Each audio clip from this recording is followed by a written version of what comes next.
کہ نکاح مسجد میں ہونا چاہیے۔ یہ بات جو ہے شروع میں تو لوگوں کو عجیب سی لگی، لیکن جو دلائل میں نے دیے وہ اتنے کنونسنگ تھے کہ الحمدللہ اس کو تو لوگوں نے بہت جلد قبول کر لیا۔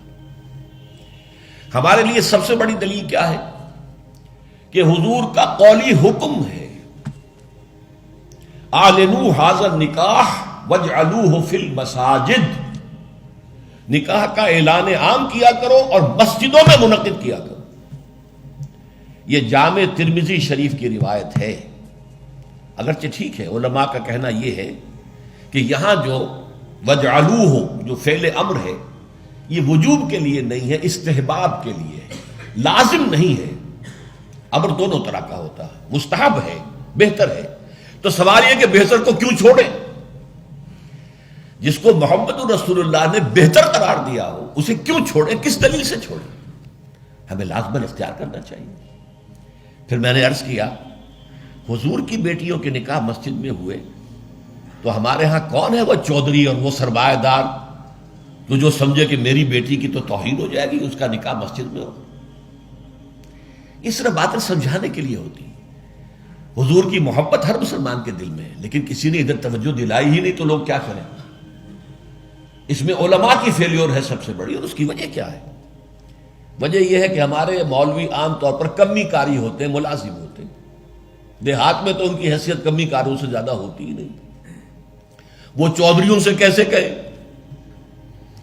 عام شہروں میں بھی مساجد کی جو مینیجنگ کمیٹیز ہوتی ہیں وہ تو سرمایہ داروں پر، لوگوں پر، اونچے لوگوں پر ملتوی ہوتی ہیں، ان سے کیسے کہیں؟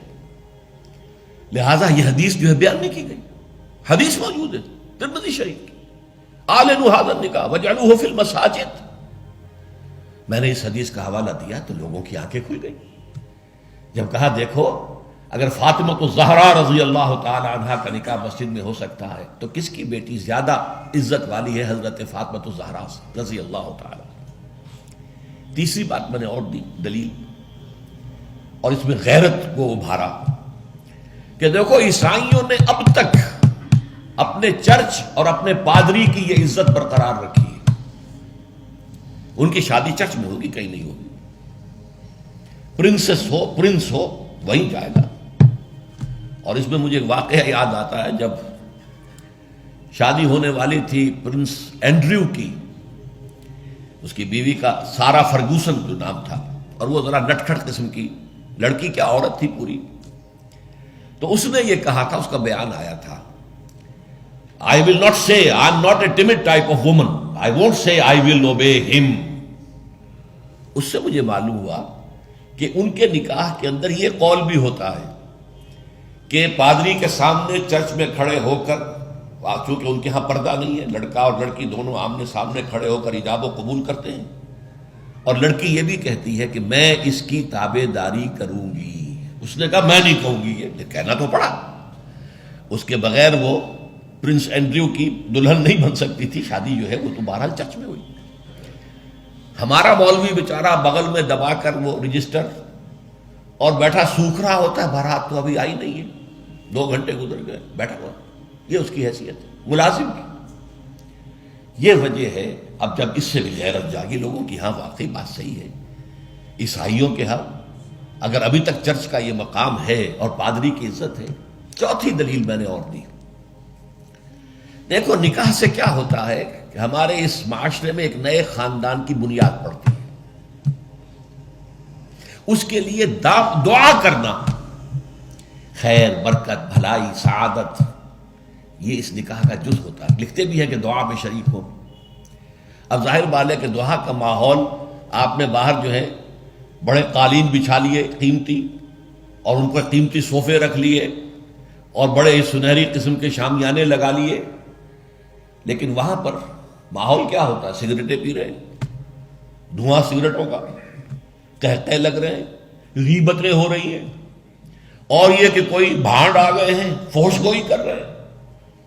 اس حال میں کوئی شخص جو ہے کونے میں بیٹھے ہوا مولوی صاحب جو من من من من من کر کے وہ کچھ پڑھتے ہیں اور کہتے ہیں دعا کر لو۔ اب دعا کیا خاک کر لو؟ دعا کے لیے ماحول ہوتا ہے، دل کی آمادگی ہوتی ہے، ذہنی اور نفسیاتی تیاری ہوتی ہے، تب دعا ہوتی ہے۔ یہ ماحول ہمارا اس میں ہم نماز کے لیے جمع ہوئے ہیں، جمعے کے لیے جمع ہوئے ہیں، مسجد ہے، پاک ماحول ہے، لوگ اپنی اپنی حد تک اچھے کپڑے پہن کے آئے ہیں اور اس کے اندر عطر بھی لگایا ہے، حضور کی سنتیں ہیں یہ، اس طرح جمعے کی تیاری کیا کرو۔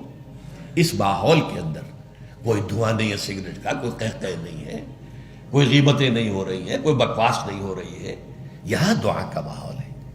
تو یہ 4 دلیلیں ایسی تھیں کہ جو قاطع تھیں اور ہیں الحمدللہ۔